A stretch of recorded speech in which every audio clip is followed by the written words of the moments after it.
ओम मंगलम भगवान विष्णु मंगलम गरुड़ध्वज मंगलम पुंडरीकाक्ष मंगलाय तनो हरि कृष्णाय वासुदेवाय हरे परमात्मने प्रणताक्लेशनाशाय गोविंदाय नमो नमः। नमस्कार, स्वागत है आपका आचार्य वाणी में। मैं आचार्य डॉक्टर विक्रमादित्य आपके साथ हूँ। आज का विषय हमारा है कुंभ राशि। कुंभ राशि वालों के लिए सितंबर का मध्यकाल ग्रहों का योग किस प्रकार का बना रहा है। सितंबर का मध्यकाल ग्रहों के परिवर्तन की बहुत विशेष सूचना आपकी राशि के अनुसार से लेके आ रहा है और कई मामलों में आपके लिए बहुत महत्वपूर्ण रहेगा। ये जो जीवन में कुछ उग्रताएं चल रही हैं उसमें ही परिवर्तन करने का योग बनाएगा। ग्रहों का परिवर्तन का योग बन रहा है। मन को कहीं ना कहीं किसी कारण से जो एंजाइटी डिसऑर्डर, थोड़ा सा गुस्सा, क्रोध इत्यादि कुछ बढ़ने के योग बन गए थे, उसमें भी शांति देने के योग बनाता दिखाई दे रहा है। परिवर्तन का योग, स्वभाव में सबसे बड़ा परिवर्तन देने के योग बनाता दिखाई दे रहा है। क्यों? क्योंकि सितंबर के मध्यकाल में सूर्य, बुध, मंगल, शुक्र, ये समस्त ग्रह परिवर्तन की तरफ जा रहे हैं और इनके परिवर्तनों से आपके लिए कुछ ना कुछ रास्ता बनेगा, लाभ का रास्ता बनेगा। और बहुत सारी चीज़ों में ये आपके, चाहे वो पारिवारिक जीवन है, चाहे वो व्यावसायिक जीवन है, और तो और इस आपकी राशि के दृष्टिकोण से यदि हमें समझ में जो आता है कि विशेष तौर पर आपके लिए इस सितंबर के मध्यकाल में एक टर्निंग पॉइंट भी आ सकता है, जो आपके लिए कुछ ज़्यादा कोई कॉन्फ्लिक्ट चल रहा हो तो वो विजय की तरफ आपको अग्रसित कर सकता है, लेकिन उसके लिए जल्दी करनी होगी।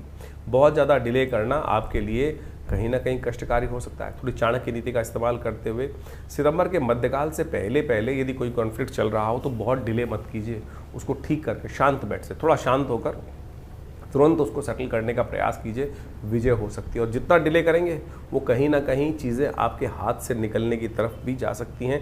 तो ये सब चीज़ें आपको अच्छे समझते हुए कार्य करने का प्रयास करना चाहिए। सिलसिलेवार तरीके से समझ लीजिए ग्रहों का खेल क्या कह रहा है आपकी राशि के दृष्टिकोण से, कौन से योग आपके लिए बना रहा है। तो सबसे पहले हम बात कर लेते हैं 11 तारीख की। 11 तारीख को बृहस्पतिवार का अवसर है। चतुर्थी तिथि उस दिन विद्यमान है और साथ साथ पंचमी का योग भी उस दिन बनता दिखाई दिया। चतुर्थी पंचमी के संयुक्त रूप से इस दिन चतुर्थी और पंचमी का श्राद्ध रहेगा। ग्रहों का योग आपकी राशि के दृष्टिकोण से तो दिखा रहा है पुरुषार्थ में वृद्धि करने की योग बना रहा है। सही रूप से आपको आगे बढ़ने की योग बनते दिखाई देंगे और उसको कोशिश ये करें, नए कार्यों को आरंभ करने के लिए भी आपके अंदर अच्छी हिम्मत दिखाई दे रही है। लेकिन इन दिनों एक बात का खास तौर पर ध्यान रखने की ज़रूरत है कि ऋण से थोड़ा सा बचने का आपको प्रयास करना चाहिए। ऋण जो है अननेसेसरी का लेने से आपकी तरक्की की जगह थोड़ा सा कहीं ना कहीं स्थितियों में विपरीत दिशा में, यानी आगे बढ़ने की जाए थोड़ी फिसलावट ज़्यादा दिखाई दे रही है। तो इसलिए ऋण से बचने का आपको प्रयास करना चाहिए। चतुर्थी और पंचमी दोनों का श्राद्ध इस दिन रहेगा, क्योंकि अगले दिन पंचमी दिल्ली के पंचांग के अनुसार से बहुत ज़्यादा लंबी है नहीं, मध्याह्न काल से पूर्व आज खत्म हो जाएगी। तो उससे पहले कुशिश ये करें चतुर्थी और पंचमी का श्राद्ध इस दिन, जो जिनके शरीर पूरा इन दिनों हुआ हो चतुर्थी में या पंचमी में पितरों का, उनके निमित्त ब्राह्मण भोजन, तर्पण इत्यादि आप कर सकते हैं। उससे आपको कहीं ना कहीं आपके परेशानी से दूर होने के योग बनते दिखाई देंगे। 12 तारीख शुक्रवार का अवसर, पंचमी तिथि इस दिन ग्रह योग के अनुसार से बन रही है, लेकिन षष्ठी का श्राद्ध इस दिन किया जाएगा। ग्रहों का परिवर्तन का योग भी आपकी राशि के दृष्टिकोण से अच्छा बन रहा है। अच्छा मोटिवेशन, मनोमस्तिष्क में एक नया विचार, नया रास्ता आपको प्राप्त होने के योग बन सकते हैं। तो कुंभ राशि वालों, इस समय का आपको लाभ लेने का प्रयास करना चाहिए। ये दिन आपके लिए अच्छे पुरुषार्थ से शाम को आते आते कहीं ना कहीं कुछ ना कुछ परिवर्तन करने के, पॉजिटिव चेंजेस बनाने के योग दिखाई देगा। लेकिन थोड़ा गुस्सा शांत कीजिएगा। अननेसेसरी के गुस्से जो है वो कहीं ना कहीं चीज़ों को खराब कर सकते हैं आपकी राशि के दृष्टिकोण से। इस वक्त थोड़ा चाणक्य नीति का इस्तेमाल, डिप्लोमेसी का इस्तेमाल करते हुए कार्य को आप करने का प्रयास करें। भोग विलास, लव लाइफ जीवन में कुछ अच्छी तरफ जाती दिखाई दे रही है। कुछ नया रास्ता, नई दोस्ती होने के योग भी बनते दिखाई दे रहे हैं आपकी राशि के दृष्टिकोण से। तो समय अच्छा दिखाई देता है। तो षष्ठी के निमित्त श्राद्ध इस दिन रहेगा, क्योंकि मध्याह्न से पूर्व दिल्ली के पंचांग के अनुसार से षष्ठी का योग बन रहा है। तो उस दिन आप कोशिश करें जिनका उनके निमित्त जो ब्राह्मणों भोजन, गऊ ग्रास इत्यादि, तर्पण इत्यादि अवश्य अपने पितरों के निमित्त करें और उनकी आत्म शांति के निमित्त जो यज्ञ इत्यादि हो सकते हैं वो सब कर लाभ लेने का प्रयास करें। 13 तारीख शनिवार का अवसर, इस दिन तिथि क्षय हो रही है। सप्तमी तिथि क्षय हो जाएगी दिल्ली के पंचांग के अनुसार। षष्ठी तिथि थोड़ी देर रहेगी, उसके बाद सप्तमी का आगमन हो जाएगा। अगले दिन सप्तमी का योग नहीं बनता दिखाई दे रहा। ग्रह नक्षत्र दृष्टिकोण से मन आपकी राशि के दृष्टिकोण से अच्छा मोटिवेट दिखाई दे रहा है। अच्छा एनर्जी लेवल बहुत अच्छा दिखाई देता है, लेकिन इस एनर्जी को सदुपयोग करने की ज़रूरत है। गलत तरफ एनर्जी लगाएंगे तो अकेले पड़ सकते हैं। इन दिनों ग्रह आपकी राशि के दृष्टिकोण से ऐसा हो रहा है कि कुछ ना कुछ नया रास्ता बनता दिखाई दे रहा है। नए संपर्कों के लिए अच्छा योग दिखाई। मंगल इस दिन परिवर्तन की तरफ जा रहे हैं और ये मंगल का ये परिवर्तन जो है ये आपकी राशि के दृष्टिकोण से कुछ नए योग बनाता दिखाई देगा। जो लोग राजनीति में हैं उनके लिए ये आने वाला समय जो है वो अच्छा दिखाई देता है, नए संपर्क साध सकते हैं। लेकिन ध्यान रखिएगा, षडाष्टक योग भी इस दिन से बनता दिखाई दे रहा है शनि और मंगल का। ये इसके लिए एक निमित्त हो सके तो कोशिश ये करें शनि और मंगल दोनों को शांत करने के लिए हनुमान चालीसा का, हनुमान जी का पूजन किसी भी रूप में आप करने का प्रयास करें, वो बहुत ज़रूरी है। सप्तमी इस दिन विशेष तौर पर ग्रह राशि के दृष्टिकोण से ग्रहों का योग सप्तमी क्षय है, तो नए कार्यों को इस दिन आरंभ करने से बचना चाहिए आपकी राशि के दृष्टिकोण। सप्तमी का श्राद्ध इस दिन रहेगा शास्त्र के दृष्टिकोण से। 14 तारीख रविवार का अवसर, अष्टमी तिथि विद्यमान है और इस दिन ग्रहों का परिवर्तन का योग आपकी राशि के दृष्टिकोण से बनता दिखाई दे रहा है और जो आपके लिए ग्राफ जो है वो कई मामलों में पॉजिटिव बनता दिखाई दे रहा है। आगे बढ़ने के रास्ते आपकी राशि के दृष्टिकोण से बनते दिखाई दे, पॉजिटिव आपकी राशि के दृष्टिकोण से समय योग बनता दिखाई दे रहा है। इस दिन एक महत्वपूर्ण परिवर्तन का योग बन रहा है। ग्रह शुक्र परिवर्तन की तरफ जा रहा है और आपकी राशि के दृष्टिकोण से ये परिवर्तन मान के चले कि सप्तम भाव में कुछ नई शक्ति को आपको देने के योग बनाएगा। युक्ति युक्त तरीके से आप कार्य करेंगे तो और ये कहीं ना कहीं आपके लिए कुछ नया लक्ष्मी का लाभ, धन का लाभ प्राप्ति करने के योग भी बनाता दिखाई दे रहा है। नई दोस्ती के योग भी आपकी राशि के दृष्टिकोण से, कंफर्ट के योग आपकी राशि के दृष्टिकोण से आने वाले समय में कुछ बनने के योग अच्छे से बनते दिखाई दे रहे हैं। चंद्रमा परिवर्तन कर आपकी राशि में बहुत अच्छा योग, कहीं ना कहीं लाभ का योग बनाने की स्थिति उत्पन्न कर रहा है। रविवार का दिवस है, कोशिश करें अष्टमी के निमित्त जिनका गमन हुआ हो, पितरों के निमित्त इत्यादि, उनके लिए श्राद्ध इत्यादि कर्म अवश्य करने का प्रयास करें। उनकी आत्म शांति प्राप्त होगी तो आपके लिए उनका आशीर्वाद भी आपके साथ जुड़ जाएगा।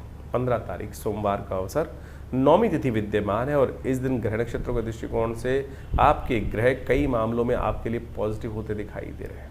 इस दिन एक और ग्रह परिवर्तन की तरफ जा रहे हैं।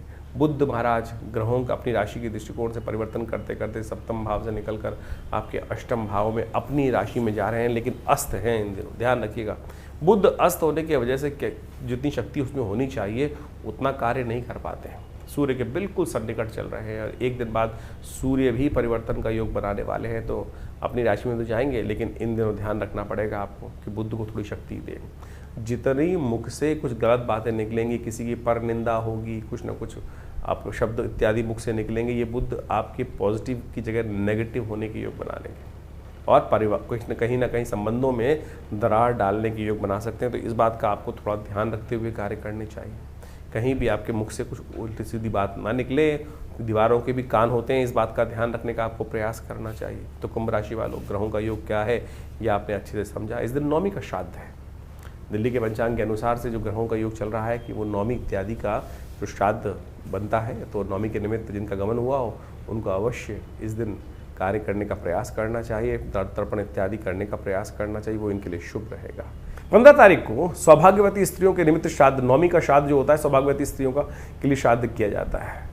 बड़ी शास्त्र में अद्भुत कथा है, इस बात को हमें समझ लेना चाहिए। शास्त्रों के दृष्टिकोण से किसी भी व्यक्ति के श्राद्धों के निमित्त भोजन कराने के लिए हमारे यहाँ कहा गया है कि या तो ब्राह्मण को भोजन कराएं, गऊ के निमित्त भोजन ग्रास निकाल दें, साथ साथ कौवे के निमित्त भोजन निकालें, और साथ साथ कहा जाता है कि चींटियों के निमित्त, काक के निमित्त, कौवे के निमित्त, श्वान के निमित्त ये सब भोजन निकालने की व्यवस्थाएँ हैं, ये अवश्य डालनी चाहिए। और कहा जाता है कि बड़ी श्रद्धा के साथ भोजन को बनाएं और उसके बाद भोजन को बनाने के बाद भिक्षुकों को भी साथ में व्यवस्था करनी चाहिए खाने की। जो गरीब लोग हैं, ज़रूरतमंद लोग हैं, उनके लिए भोजन निकालने की व्यवस्था करनी चाहिए। शास्त्र में बड़ी अद्भुत कथा आती है कि महाराष्ट्र के एक सिद्ध संत हुए, वो भोजन कराने की सुंदर व्यवस्था कर रहे थे। अपने घर में श्राद्ध था और खूब अच्छे अच्छे पकवान बन रहे थे, श्राद्ध का समय चल रहा था, उनकी व्यवस्था थी, उनके पूर्वज का श्राद्ध था, बड़ी श्रद्धा से उन्होंने श्राद्ध का भोजन तैयार करवा रहे थे। अपने आंगन में बैठे हुए साधना कर रहे थे, मंत्र जप कर रहे थे, गायत्री का जप चल रहा था, लेकिन बाहर से कुछ छोटे गरीब बच्चे बाहर से जा रहे थे। उनके कान में उन बच्चों का वार्तालाप का शब्द पड़ा और उन्होंने उस बात को कहा, देखा कि बच्चे कहते हुए जा रहे हैं तो आज तो खाना बड़ा सुंदर सुंदर खुशबू आ रही है, यहाँ बहुत अच्छे अच्छे पकवान बने हुए हैं। तो छोटे बच्चे थे, जाते जाते निकल गए। जहाँ संत के कानों में जब वो शब्द पड़ा तो तुरंत उठे, मंत्र जब बीच में छोड़ा और बाहर निकल के आए और रोका उनको, अरे रुको, और सारा भोजन जो बना रखा था वो उन गरीब बच्चों को उन्होंने करा दिया। और उसके बाद दोबारा चौकी की व्यवस्था की गई, पुनः स्वच्छता की गई और पुनः अपने पूर्वजों के निमित्त ब्राह्मण भोजन कराने के लिए सब व्यवस्था की गई। शास्त्र में कथा आती है इस प्रकार से, बहुत सारे जनमानस में कथा है, जब उन्होंने वो कथा कराई, जब उन्होंने भोजन करा दिया, दोबारा भोजन कराया गया, लेकिन वो बात क्षेत्र के प्रबुद्ध जनों में पहुंच गई कि हमारे भोजन करने से पहले अब ये संत जी ने वो भोजन गरीबों को करा दिया और उन्होंने संपूर्ण रूप से तिरस्कार कर दिया कि अब हम आपके यहाँ भोजन नहीं करेंगे, आपको इसका पश्चाताप करना पड़ेगा। संत ने कहा पश्चाताप बिल्कुल कर लेते हैं, आप जैसे कह रहे हैं वैसे कर लेंगे। तो कहा जाता है कि उन्होंने पश्चाताप करने के लिए जल में खड़े होकर उनको कहा गया कि इस समय तक जल में खड़े होकर पश्चाताप आपको करना है। दूर कहीं घटना घटती है कि एक किसी व्यक्ति को स्वप्न में आते हैं कि वहां बैठे हुए एक संत पश्चाताप कर रहे हैं और उनको कोढ़ था, और वो कोढ़ी जो व्यक्ति था उसको स्वप्न आया कि वहां जाकर उनसे कहना कि जो आपने पुण्य किया है वो जल आप पे डाल दे तो ये आपका रोग ठीक हो जाएगा। वो कोढ़ी भगवान से प्रार्थना करता था कि भगवान मेरा रोग ठीक करो, मेरा रोग ठीक करो। भगवान ने स्वप्न में सपने दिए, दर्शन दिए, और संत के दर्शन करके जब वो पहुंचते हैं संत दर्शन करने के लिए, वो पश्चाताप पूरे गांव के समाज के सामने वहां कर रहे थे। और उन्होंने कहा उस संत से कि महाराज आप पश्चाताप कर रहे हो तो आप एक काम करो, जो आपने कर्म किया है, मुझे ऐसे स्वप्न में भगवान ने दर्शन देके कहा है कि आपका पुण्य जो है वो मुझे दे दें। उन्होंने महाराज कहा मैंने तो कोई पुण्य ऐसा मेरे ज्ञान के अनुसार से तो नहीं किया। संत ज्ञानेश्वर ने वहां पर इस भाव को रखा और संत ज्ञानेश्वर ने अपने उस मंत्र से अभिमंत्रित जल के बोले मैं ठीक है आपको पुण्य दे देता हूँ, मेरे अनुसार तो मेरा कोई ऐसा पुण्य करने का मन नहीं था, कोई ऐसा पुण्य करने की इच्छा से मैंने ये कार्य किया हो, मुझे लगा ठीक है, लेकिन फिर भी अगर आपकी इच्छा है तो मैं इसका पुण्य आपको जल छिड़क लेकर अभिमंत्रित कर कर उन्होंने उसको दे दिया पुण्य। कहा जाता है कि उसका कोढ़ वहीं ठीक हो गया। तो ये आप माने शास्त्र में आज से 200 साल पहले की कथा है, घटना है, और संत ने ज्ञानेश्वर जी ने ये घटना उनके जीवन काल में, उनकी जीवनी में ये बात लिखी हुई। तो आप समझें कि हम कोई भी भेद नहीं है संसार में किसी भी दृष्टिकोण से। कुछ तथा कथित तौर पे समाज में बहुत सारी भ्रांतियां उत्पन्न हो जाती हैं। तो सौभाग्यवती इस दिन विशेष तौर पे भोजन जो करा रहे हैं गरीबों को, कैसे भी भोजन यथाउचित भाव से कराने का प्रयास करें, आपके पितृ संतृप्त होंगे, बिल्कुल उनको वो आपको आशीर्वाद देंगे। इस बात का हमको ध्यान रखना चाहिए। तो श्रद्धा का समर्पण है, श्राद्ध जो है ना श्रद्धा का समर्पण है। श्रद्धा भाव से इस कर्म को आप अवश्य करने का प्रयास करें, कल्याण होगा।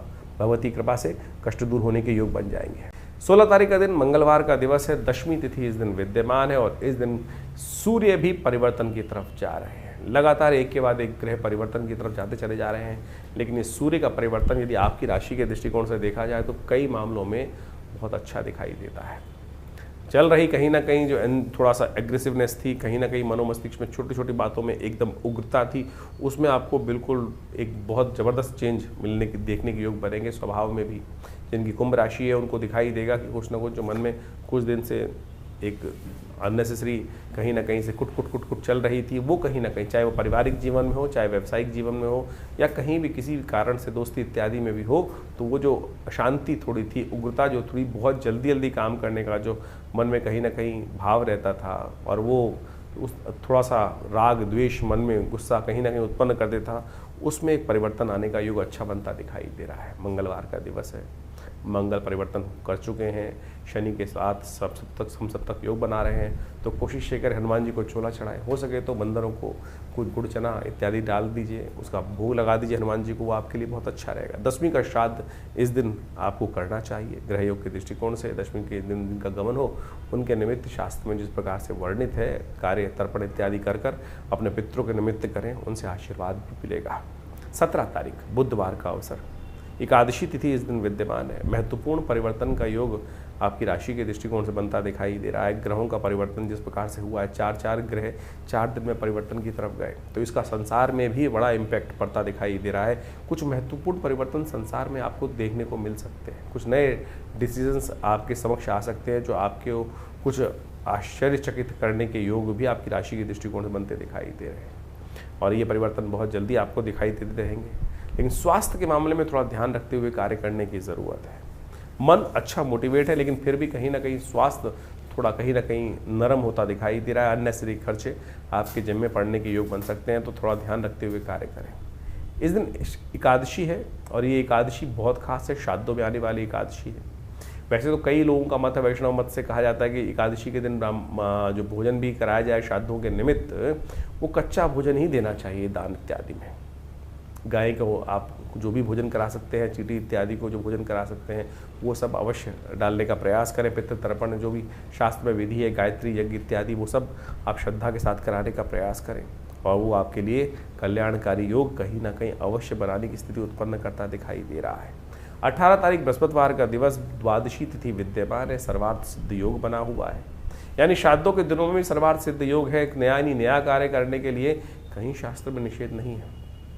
आपकी राशि के दृष्टिकोण से योग बना हुआ है, उसमें थोड़ा सा आपको कार्य करते वक्त कई मामलों में थोड़ी सावधानी बरतने की ज़रूरत है। चीज़ों को मैनेज करने में थोड़ी सी दिक्कत आने के योग बन सकते हैं, उससे थोड़ी सी हिम्मत ज़्यादा चाहिए होगी, थोड़ा सा प्रयास ज़्यादा करना पड़ेगा और वो प्रयास थोड़े से भारी, थोड़े से महंगे आपकी राशि के दृष्टिकोण से पड़ते दिखाई दे रहे हैं। इस बात को आपको समझते हुए कार्य करने की ज़रूरत है, तो इस बात का ध्यान रखते हुए कार्य करें। पीली चीज़ों का दान करें, पीले वस्त्रों का दान करें, यह आपके लिए अच्छा रहेगा। 19 तारीख शुक्रवार का अवसर है, त्रयोदशी तिथि है, शुक्र प्रदोष का सुंदर योग बना हुआ है आपकी राशि के दृष्टिकोण से और ग्रह परिवर्तन की तरफ जा रहे हैं। यह आपके अंदर एक नई एनर्जी, शुक्र के साथ चंद्रमा का संबंध जिस प्रकार से आपकी राशि में बनकर सप्तम भाव में बैठा है, यह आपके लिए कहीं ना कहीं बड़ा अच्छा योग बनता दिखाई दे रहा है। चीज़ों को, बहुत सारी चीज़ों को एक नए तरह से देखने का नजरिया आपके मनोमस्तिष्क में उत्पन्न होता दिखाई दे सकता है। जो 2 दिन पहले ग्रहों का योग था, उससे बिल्कुल एक सूर्य और जिस प्रकार से कहा था दिन रात का परिवर्तन आपको स्वयं देखने को मिल सकता है। चीज़ें पॉजिटिव वे में जाने के रास्ते आपकी राशि के दृष्टिकोण से बनते दिखाई दे रहे हैं। बात कर लेते हैं 20 तारीख की, शनिवार का अवसर है, उस दिन चतुर्दशी तिथि विद्यमान है। ग्रह नक्षत्रों के दृष्टिकोण चतुर्दशी का श्राद्ध इस दिन किया जाता है, भूले बिसरों का श्राद्ध इस दिन भी आप कर सकते हैं। और साथ साथ ग्रह नक्षत्रों के दृष्टिकोण से योगायोग आपकी राशि में जिस प्रकार का बन रहा है, वो कहीं ना चीज़ों को आपको बहुत बढ़िया से पहले से समझ आपके अंदर बनाता दिखाई दे रहा है। बहुत सारे कार्यों को करने से पहले हमें समझ में होती है कि हमको किस प्रकार से मॉडस ऑपरेंडी क्या रहेगी हमारी।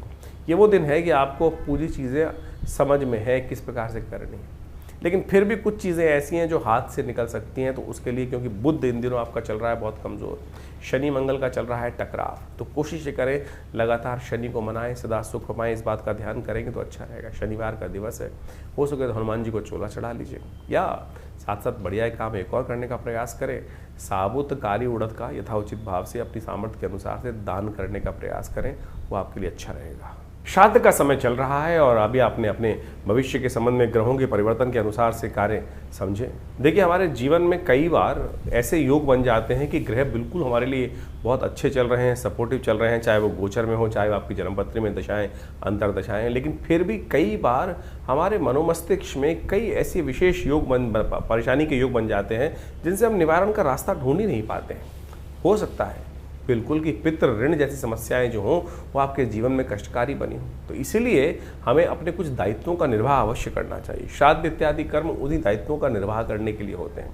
यदि घर में अनचाहे कोई कष्ट चल रहे हैं, सब कुछ होते हुए, समृद्धि होते हुए भी आनंद घर में नहीं है, जीवन निरस्ता की तरफ चलता चला जा रहा है और बार बार सपने इत्यादि में पितरों का आना दिखाई देता है, या उनकी याद बहुत ज़्यादा बनी रहती है, या आपके घर में बहुत सारे काम रुके पड़े हैं, विवाह इत्यादि के काम रुके पड़े हैं, अनेक प्रकार की कुछ ना कुछ जीवन में समस्याएं कैसे ना किसी रूप में आती रहती हैं, तो हो सकता है उसका कारण पितृ ऋण हो।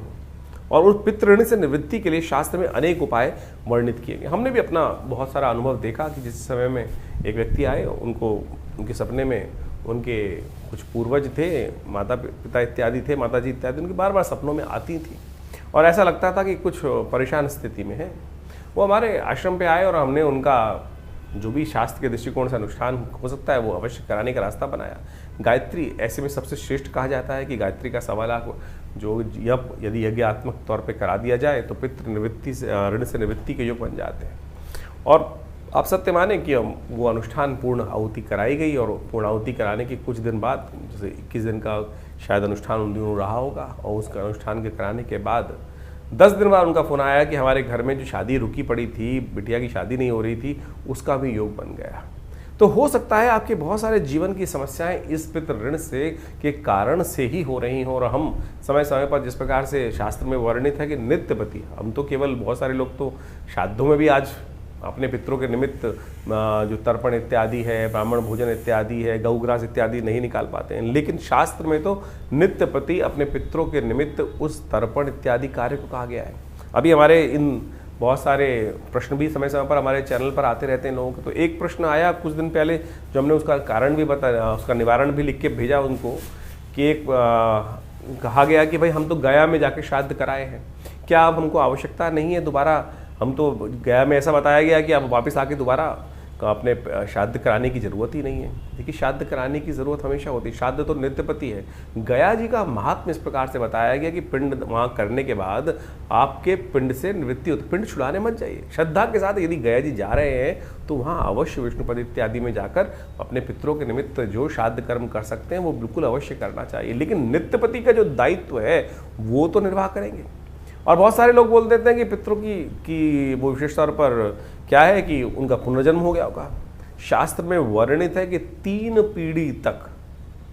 पीढ़ी तक हर व्यक्ति को अपने पिता, मतलब ज्येष्ठ पिता और उनके परपिता, वहाँ इन सब का श्राद्ध इत्यादि, माता इत्यादि का श्राद्ध इसी प्रकार से 3 पीढ़ी तक अवश्य करना चाहिए। चाहे बड़े हैं, चाहे छोटे हैं, चाहे वो किसी भी, बहुत सारे लोग कहते हैं हमारे बड़े भाई कर लेंगे या भाई कर लेंगे, स्त्रियां नहीं करती हैं अपने माता पिता का जो जाने के बाद। अरे आपको अवश्य करना चाहिए, कोई भी कर सकता है। शास्त्र प्रमाण करते हैं इस बात को कि स्त्री भेद का कोई इसमें वो नहीं है, स्त्री पुरुष का कोई भेद नहीं है। और इस बात को हमको अच्छे से यथाउचित भाव से करने का प्रयास करना चाहिए। ब्राह्मण भोजन करा दीजिए, सबसे श्रेष्ठ शास्त्र में वर्णित है। गऊ को ग्रास निकाल दीजिए, ब्राह्मण नहीं मिल रहे हैं तो गऊ को गरीबों को भोजन करा दीजिए। चींटी इत्यादि, श्वान इत्यादि, इन सब की जो बलि व्यवस्था दी गई है वो अवश्य कराने का प्रयास। बलविश्वदेव महायज्ञ के अनुसार से शास्त्र के दृष्टिकोण से बहुत सारी चीज़ें बताई गई है कि हमें 5 जो है उनको, ब्राह्मण को, गऊ को, श्वान को, काक को, चींटियों को, इन सबको अवश्य यथाउचित भाव से अपने पितरों के निमित्त भोजन का अवश्य व्यवस्था करने का प्रयास करना चाहिए। और इससे आप सत्य माने कि पितरों के प्रति जो ऋण है वो निवृत्ति होती ही है, और उसमें कोई बहुत ज़्यादा खर्चा करने की ज़रूरत नहीं। अपनी श्रद्धा के अनुसार से आप जैसी सामर्थ्य। और एक बात और ध्यान रखें कि यदि आप पितृ के निमित्त श्राद्ध इत्यादि कार्य कर रहे हैं, बाई चांस किसी के पास कुछ धन अभाव है, वो बाहर से उधार पकड़कर इस प्रकार की व्यवस्था बनाने का प्रयास करता है कि भाई उधार पैसे से नहीं, उधार लिया हुए पैसे से यदि पितृ कर्म इत्यादि श्राद्ध इत्यादि कर रहे हैं तो वो पितरों को नहीं लगेगा, उससे तो और ज़्यादा उनको कष्ट होगा। तो जितनी अपनी सामर्थ्य, जितनी अपनी इच्छा है, जितनी हमारी व्यवस्थाएं हैं, उसके अनुसार से हमें ये कार्य अवश्य करने का प्रयास करना चाहिए। हमने आपको बताया कि नित्यपति कौन सी तिथि में कौन सा श्राद्ध बन रहा है, उसके निमित्त अवश्य कार्य करने का प्रयास करें। देखिएगा उससे मन में कहीं ना कहीं संतुष्टि उत्पन्न होने का योग बनेगा। मन में कहीं ना कहीं जो भार है, जो जीवन में या परिवार में किसी भी कारण से बहुत सारे कष्ट चलते रहते हैं, ग्रहों के कारण से और बहुत सारे और कारण से, उन सबसे कहीं ना कहीं, और सबसे श्रेष्ठ कार्य ये कार्य अवश्य करें। यज्ञ इत्यादि करें, गायत्री का जप मानसिक तौर पर कर लें, और हो सके तो गायत्री का यज्ञ भी कर लें। तर्पण नित्यपति विधि जो शास्त्र में वर्णित है उसके अनुसार से किसी योग्य ब्राह्मण के द्वारा, पंडित जी के द्वारा अवश्य कराने का प्रयास करें। उससे क्या होगा कि पितरों को शांति प्राप्त होगी, और पुत्र शांत रहेंगे तो क्या होगा, उनकी प्रसन्नता रहेगी और उनका आशीर्वाद। देखिए, पितृ तो आपसे हमेशा प्रसन्न है, पितृ रुष्ट कभी नहीं होती। कहने की बात है कि पितृ रुष्ट हो गए, ये ऋण है जो वो ना चाहकर भी आप पर चढ़ जाता है। पितृ नहीं चाहते हैं। आप ये सोचें कि हमारे माता पिता तो सदा हमारा कल्याण ही सोचते हैं। वो क्या संतान होगी जो ये सोचे कि माता पिता हमारा अनिष्ट चाहते हैं। माता पिता वो तत्व है कि जो सोते जागते उठते बैठते हमेशा कहीं ना कहीं मन के, बाह्य क्रोध दिखाई दे सकता है, बहुत सारे संसार में लोग होते हैं, लेकिन अंतःकरण की जो बात है वास्तविक तौर पे वो ऐसा संबंध है कि वो सदा हमारा कल्याण ही चाहेंगे। तो इसी प्रकार से दिवंगत होने के बाद भी पितृ हमारा कल्याण ही चाहते हैं। तो हम यदि केवल इतना सा कर लें कि थोड़ा सा एक लोटा जल लेकर उसमें थोड़े से तिल डालकर इस पितृ तीर्थ से उनके निमित्त हर रोज क्या तो करना है, तर्पण। तस्मयी सुधा, यदि स्त्री है तो तस्मयी सुधा, तस्मयी सुधा, पुरुष है तो तस्मयी सुधा, तस्मयी सुधा, स्त्री है तो तस्सई सुधा, तस्सई सुधा, तस्सई सुधा। ये स्वधा नाम की जो देवी का प्रादुर्भाव इसीलिए किया गया था कि जो हमारे पितरों तक जो हम जल इत्यादि देते हैं वो पहुंचाए। इतना सा कर्म भी करोगे ना, जैसे देवताओं को जल तो आप उंगलियों के अग्रभाग से देते हो, पितरों के निमित्त इस पितृ तीर्थ, अंगूठा और पहली उंगली के बीच में से ये जो तीर्थ है, पितृ तीर्थ के निमित्त उनको नित्यपति लोटा थोड़ा सा टेढ़ा करके इस प्रकार से डाल दीजिए। क्या लगता है आपका इतना सा कर्म ही जो है वो पितृ ऋण से निवृत्ति दे सकता है आपको। और बाकी तो शास्त्र में अनेक अनेक विधान उपस्थित है, श्रीमद् भागवत का सप्ताह इत्यादि, वो सब चीज़ें जो भी आप अपनी श्रद्धा के अनुसार से करें तो वो सबका सब कहीं ना कहीं आपके लिए कल्याण का माध्यम बन सकता है। तो ये श्राद्ध के जो कर्म हैं, और आजकल हम बाह्य रूप में ज़्यादा लग गए हैं। श्राद्ध के समय में बहुत सारे लोगों ने भ्रांति बना ली कि नई गाड़ी नहीं खरीदना, नए वस्त्र नहीं पहनना, नई चीज़ें नहीं बनाने। हमने इस आपको आज के अपने जो कार्यक्रम के अंदर इस वक्त जो बताया, हर रोज़ के मुहूर्त बताया आपको, सर्वार्थ सिद्ध योग, रवि योग इत्यादि योग, ये किस लिए बने हैं? योग तो निषेध नहीं है ना। तो आपकी कोई नई चीज़ लाने से आपके पितृ कतई रुष्ट नहीं होने वाले भाई, इस बात को हम समझ लें। ये तो हमारे जीवन को वासना से विमुक्त करने के लिए, संसारिक चीज़ों से हटाने के लिए इन दिनों ये भाव रखा जाता है कि हम उन पितरों के निमित्त अपने कर्म के प्रति सुदृढ़ रहें और वो उनके निमित्त अवश्य जो कर्म कर सकते हैं वो करने का प्रयास करें। बाकी जीवन की जो दिनचर्या है वो तो जैसे चलती है वैसे ही चलती रहेगी। तो इसलिए हमने कहा कि मुहूर्त करने में कोई निषेध नहीं, आपकी नई गाड़ी लाने में, श्राद्ध इत्यादि कर्म में कोई निषेध नहीं है। ये तो कुछ लोगों ने जनमानस में अपने अपने मतानुसार, अपने अपने भावानुसार आपके समक्ष भाव उत्पन्न करने का प्रयास कर दिया। तो लेकिन आप अपने कर्म के प्रति अपने सुदृढ़ रहें, विशेष तौर पर उन सब कर्मों को करते रहें, तो पितृ का आशीर्वाद भी आपके साथ रहेगा। और इन दिनों इस बात को अच्छे से समझना चाहिए। तो इससे आपके जीवन में रास्ता बहुत बढ़िया बनने वाला है। तो हमने आश्रम में व्यवस्था करी है। बहुत सारे लोग हैं जो आज विदेश में रहते हैं, उनके लिए बहुत सारी व्यवस्थाएं नहीं हो पाती हैं, लोग दिक्कत करते हैं, समझ नहीं पाते हैं किस प्रकार से करें। तो यहाँ हमने गायत्री यज्ञ, तर्पण इत्यादि और समस्त ब्राह्मण भोजन इत्यादि की सुंदर व्यवस्था करी है। जो लोग नहीं कर पाते हैं अपने घर में, वो यहाँ पर आश्रम से उन सुविधाओं का लाभ लेकर अपने पितरों की पितृ से निवृत्ति के लिए, पितरों की आत्म शांति के लिए जो नित्यपति यज्ञ चलता है पूरे श्रावण, पूरे श्राद्ध के महीने में जो समय में, तो आप उसका लाभ लें। और जाकि विशेष कोई जानकारी है तो व्हाट्सअप कमेंट बॉक्स में जाकर आप हमारे को प्रश्न भी भेज सकते हैं, हम उनका निवारण देंगे, चैनल पर भी लिख सकते हैं। और जो आपके प्रश्न होंगे उनका प्रयास करेंगे अगले कार्यक्रम में उन सब का निदान भी देकर आप लाभ लगाएं। और लगातार आश्रम पे रविवार को जो यज्ञ रहेगा, सामूहिक गायत्री यज्ञ रहेगा पितरों के निमित्त, उसमें भी आप जुड़कर अपने प्रश्नों का हल जान सकते हैं और अपने पितरों के निमित्त इस गायत्री यज्ञ में भाग लेकर उनके लिए आत्म शांति का रास्ता ढूंढ सकते हैं।